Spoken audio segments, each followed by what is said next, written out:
This is Road to KG Classic 2025.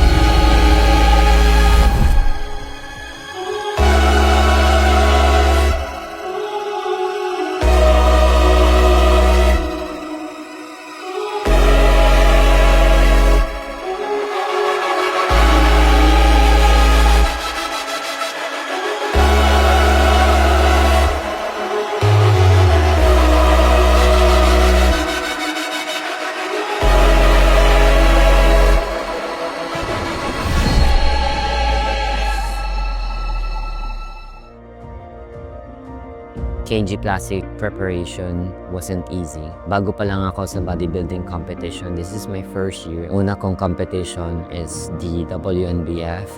And then lumaro po ako sa MTG, and my highlight show would be the KG Classic 2025. The experience was really meaningful for me because that's my dream state. The preparation was tough from the start to the end because yung coach ko, he will try different look for different competition just to make sure that I am fit. And one thing that I've learned during those competitions was you have to really trust your coach when it comes your vision, and Coach Miguel trusts me with my vision, I trust him with his vision. So it's a collaborative effort and it was a successful effort. Hindi naman to possible without the support of my teammates and the people who's been supporting me throughout this competition. Dun pa lang, I already win the competition.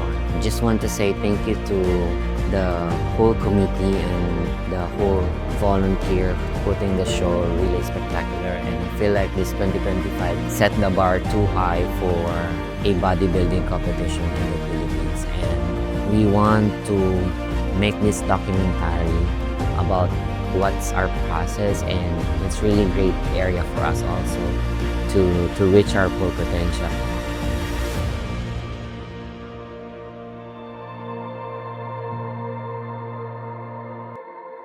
What is up guys? Ako si Coach Big, Kevin Miguel. Ako yung coach ni Sean, tsaka coach ng buong SFC team dito sa Angeles, Pampanga. Ako rin yung coach nila sa Team Big Moves. O, yung KG kasi, third show na namin ni Sean. First namin is WNBF, nag-place na siya doon. Then next namin yung MTG. Untested show siya, knowing natin si Sean, okay lang kasi gusto namin mag-test ng waters dun sa approach na kailangan kong gawin para mapick ko siya ng pinakamagandang look niya sa KG, which is nakuha namin. So yun yung goal. In-enjoy namin yung KG kasi isa siya sa pinaka inaabangan talaga namin. At bago kami mag-start ni siya ng prep, sinabi niya sa akin na pangarap niyang sumampa dun sa KG. So binigay namin yung best namin dun.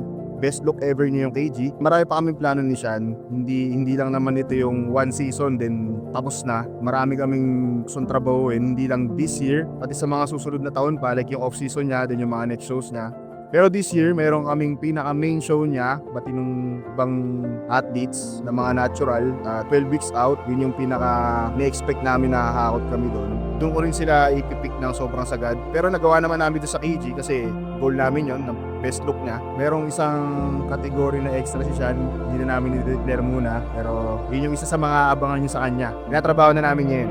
Message ko sa bagong athletes or mga sobrang baguhan lang, lalo yung mga bata ngayon kasi siyempre ang dami na nang nakikita mga ina-idolize nila eh. Sa dami ng infos ngayon online, medyo nakakalito na rin, di ba? Alisin nyo lang yung pressure sa sarili nyo, tapos maganda, mahalin nyo muna kung paano mag-training, tapos from there, yun, matututunan nyo, mas maaga, meron kayong coach para hindi kayo nalilito, meron kayong sinusunod na protocol. So yung growth nyo, andun. Ang fitness naman, especially bodybuilding, hindi naman siya mabilisan kasi it takes time talaga. So marathon siya. Para sa akin, ang bodybuilding kasi, yung sport na to, hindi siya para sa lahat. Pe-prep ka lang kasi na-hype ka, yung mga kasama mo nagpe-prep sila. Never kayo magpe-prep na parang kasi ganito na-hype ka lang. Kasi walang long-term benefit sa iyo yun. Mangyayari, baka magkaroon ka pang eating disorder, di ba? Enjoy nyo muna, mahalin nyo yung fitness. Then yun, from there, tuloy-tuloy na yan. I'm John Luis, youngest Big Moves athlete and isa sa teammates ni Kuya Sean. Joining KJ is one of the biggest achievement in my life. Pinagsasabay yung prep and school is mahirap. Before, nagli-lift lang ako for fun. Looking back siguro, di ko maiisip na nagko-compete na ako ngayon. Last year, nag-compete ako for experience. Naging mas hungrier ako every year. And nag-look forward ako na magkaroon ng better progress, mas magandang prep, and never settle for less. Just keep grinding. Hello, si Ervin Ronquillo, aka Bulag. Yung na-experience ko sa KG, masaya. Sobrang professional lahat. Production, maganda. Unang show, nag-prep sa MTG. Yun yung warm-up show namin papuntang KG.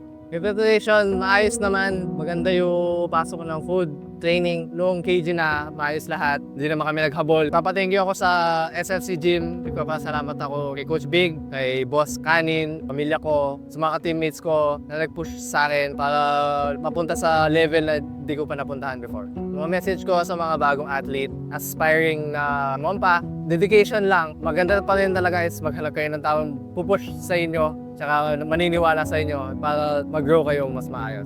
My name is Mark Anthony, aka Kanin Lamig. Experience ko sa KG, fantastic. Napakaganda ng stage. Then, nandun yung pressure. Pero nadagdagan yung confident ko. Kasi dun sa unang-una kong sampa, first time sa MTG, actually wala yun sa plan. And then, parang yun naging pinaka-stepping stone para madagdagan yung confident and mag-tone yung body, ma-develop ng konti para sa KG. So, itong experience ko sa KG, one of the best so far. Napakaganda, amazing people, amazing team, and amazing experience.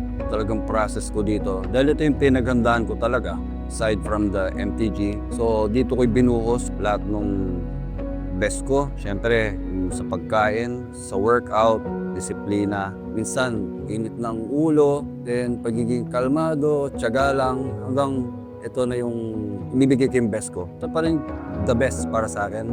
Experience ko sa KG. The time na napasa akin tong SFC, after a few weeks, a few months, nag-observe ako, may mga may potential dito na athlete. Binigyan ko sila ng chance na naka-experience din at may represent ang SFC kahit sa anuman laban dito sa Pilipinas. Maraming na-motivate nung nakita nila yung pagbabago ng katawan. So maraming na-inspire. So sa mga gustong pasukin ng bodybuilding, it's never too late. Akala ko matanda na ako, 45 years old. Kung kaya ko, kayo pang mas bata sa akin. Huwag niyong i-miss yung chance na to. Ito yung pinakamagandang bisyo. Mag-enjoy pa kayo.